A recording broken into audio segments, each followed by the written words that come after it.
Golden diamonds, Eramallur, Vadathala. All Kerala Anganwadi workers and ഹെൽപ്പേഴ്സിന്റെ ആഭിമുഖ്യത്തിൽ ധർണ സംഘടിപ്പിച്ചു. North Paravur all Kerala Anganwadi workers and helpers Paravur civil സ്റ്റേഷന് മുന്നിൽ ധർണ സംഘടിപ്പിച്ചു. സുപ്രീം കോടതി അനുവദിച്ച ഗ്രാറ്റുവിറ്റി നൽകുക, പെൻഷൻ വർദ്ധിപ്പിച്ച് 10,000 രൂപയാക്കുക, ലീവ് എടുത്തതിന്റെ പേരിൽ 43 വർഷത്തെ സർവീസ് ഉള്ളവർക്ക് പെൻഷൻ നിഷേധിച്ച് ഇവർക്ക് പെൻഷൻ കുടിശ്ശിക സഹിതം നൽകുക എന്ന ആവശ്യങ്ങൾ ഉന്നയിച്ചുകൊണ്ടാണ് കേരളത്തിലെ 14 ജില്ലകളിൽ നടത്തുന്ന സമരത്തിന്റെ ഭാഗമായാണ് പറവൂർ സിവിൽ സ്റ്റേഷന് മുന്നിൽ ധർണ നടത്തിയത്.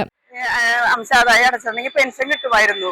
ഞങ്ങള് 10 കൊല്ലമല്ല, 2022 പിരിയണ വരെ ലീവ് എടുത്ത മാസങ്ങൾ ഒഴികെ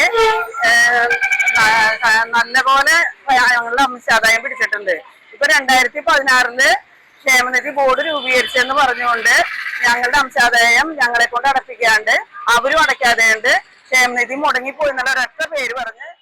പക്ഷെ ഞങ്ങൾ അംഗൻവാടിയിൽ നിന്ന് റിട്ടയർഡ് ആയവർക്കും പെൻഷൻ മുടങ്ങാതെ തന്നെ ആ ഒരു കാര്യങ്ങളോ അല്ലെങ്കിൽ ഞങ്ങൾക്ക് പെൻഷൻ കൂട്ടണ കാര്യങ്ങളോ അതൊന്നും അതിനകത്ത് വന്നിട്ടില്ല. ഞങ്ങൾ ഒരുപാട് കഷ്ടപ്പെട്ട് 32 വർഷത്തോളം എല്ലാം കഷ്ടപ്പെട്ട് ഇറങ്ങിയിരുന്ന ആൾക്കാരാണ്. ഞങ്ങൾക്ക് അതിൻ്റെതായ ശമ്പളം ഉണ്ടായില്ല. തങ്ങൾക്ക് അനുകൂലമായ നിലപാട് സർക്കാർ എടുത്തില്ലെങ്കിൽ റിട്ടയർഡ് ജീവനക്കാരും കുടുംബാംഗങ്ങളും ഈ വരുന്ന നിയമസഭാ ഇലക്ഷനിൽ വോട്ട് ബഹിഷ്കരിക്കുമെന്ന് ഭാരവാഹികൾ പറഞ്ഞു. എറണാകുളം ജില്ലാ പ്രസിഡന്റും റിട്ടയർഡ് AW വർക്കറുമായ ഹെൽന AD, റിട്ടയർഡ് അംഗനവാടി വർക്കർമാരായ Padmakumari PR, Sudarshini, Renuka, Geetha, Binny Bridget, Maggie John, Rajamma, Sara, Shantha എന്നിവർ സംസാരിച്ചു. 44 വർഷം ജോലി ചെയ്തവരുണ്ട്, ഏറ്റവും ചുരുങ്ങിയത് 20 വർഷമെങ്കിലും ജോലി ചെയ്തവരുണ്ട്.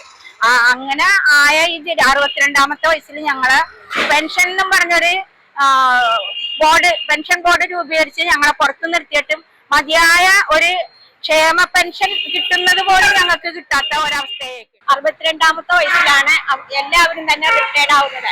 അപ്പോഴത്തേനും എല്ലാവരും രോഗികളായി തീരും. ഒരു നേരത്തെ കഞ്ഞിക്ക് വേണ്ടിയാണ് ഈ ഗ്രാറ്റുവിറ്റിക്ക് വേണ്ടി എല്ലാവരും അപേക്ഷിച്ചത്. News bureau, Paravur.